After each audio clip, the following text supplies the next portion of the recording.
Magandang araw mga kamongju, mga kasosyo. Isang panibagong araw na naman po. Ito po, medyo masamang pakiramdam natin ngayon.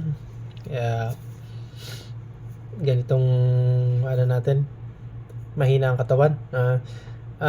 By the way, 293 days na lang po bago ako maging ganap na isang entrepreneur at napakalupit na businessman. Sana samahan niyo pa rin ako hanggang sa dumating yung araw na yon.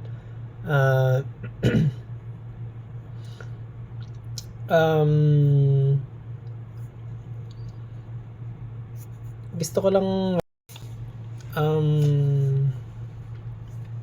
may nagtanong lang kasi sa akin ngayon na isang kaibigan ko.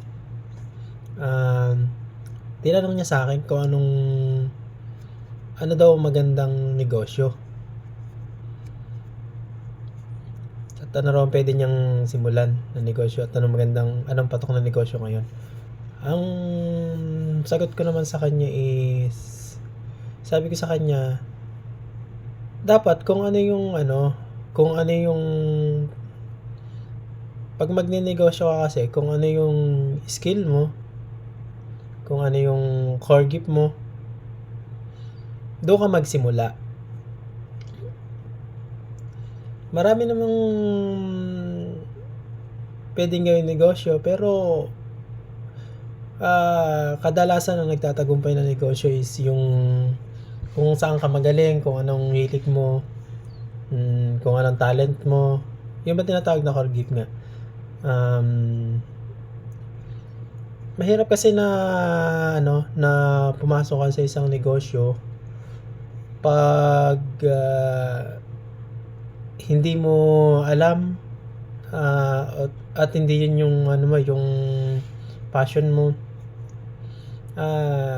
Maaring masayang lang ang effort at puhunan na ilalaan mo sa negosyong yun. At maaring ikabagsak mo pag papasok ka sa isang negosyo na wala kang idea. Itong isang tips sa pag nagbabalak ka magnegosyo, unahin muna hanapin yung pagsisilbihan mo.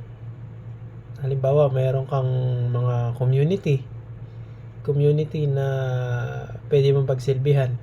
Kung maaari mo na unahin mo na yung service, yung value, bago yung product. Pagsilbihan muna bago yung product. Kasi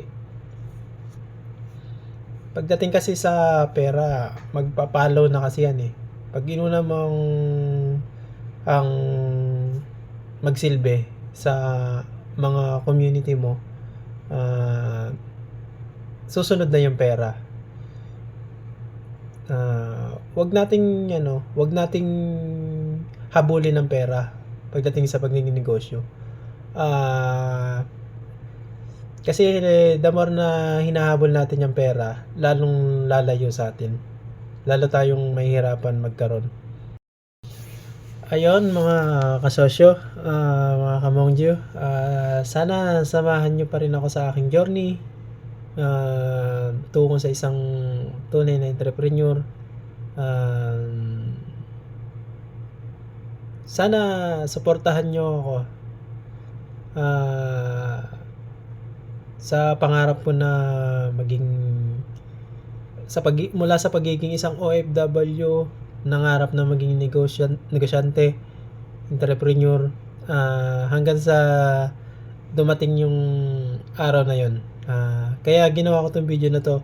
Gusto kong maging inspirasyon sa mga taong